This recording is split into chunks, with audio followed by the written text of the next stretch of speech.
Gabriel Jesus at Manchester City. A lot of talk, Paul Mariner, about him signing a new deal. A lot of talk about him holding off on signing a new deal. I don't blame him. If the figures about 90,000 or the reported ones are correct, Yep. you'd think you'd get a bit more than that. Anyway, how important is it that he does sign a new deal?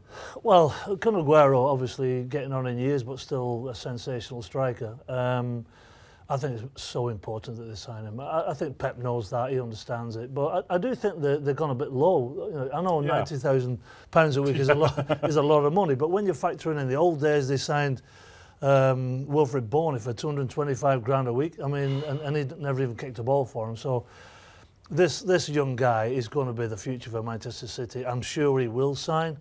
You know, do we think that he's going to, if he scores lots of goals in the World Cup, will he go up? You know, that's the thing. Is he holding it because of that? Is he trying to be too clever? I mean, you look at the games and the stats and the goals that he's got. It's just fantastic. His movement in the box, Mark, is terrific. Yeah, I mean, you can appreciate that as a top striker yourself back in the day. I mean, he just comes to life when the ball's in the box. Yeah, well, what he can do, and I hate saying this about players because I think it's very rare that you can play, or he can play a 9, he can play a 7, you know, those sort of things. I hate, because I think when you play as a number 9, it's a specialised position. But for me, he holds it up well. What is he, 5'9", 5'10", holds it up well. His movement's terrific, off the shoulder terrific, his movement in the box. You can slide him out wide. I'm not saying that he's going to be a Sané, or he's going to be Sterling. Or a Sterling, You know, I'm not saying he's going to, but he can do a job. But through the middle, he's absolutely dynamite. I want to kind of get into your mind with regards to Gabriel Jesus and what makes a good striker. You were instinctive. You knew where to go.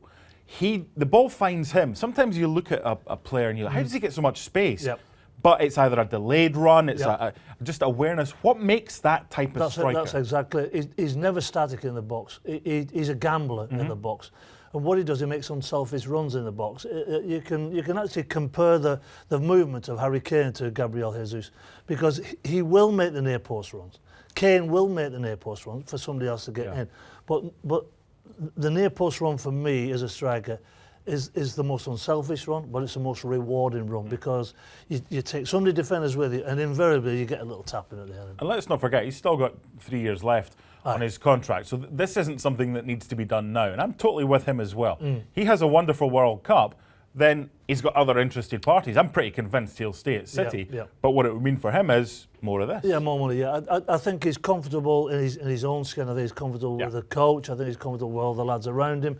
You know, it just seems a really nice fit. So it's going to be a massive deal if he gets away from City, but they'll want to keep him. I don't think he will. I think this is a case of when and not if he signs a new deal. But there's no hurry. For now, enjoy the World Cup, Gabriel Jesus, and then hopefully get some more cash in your pocket.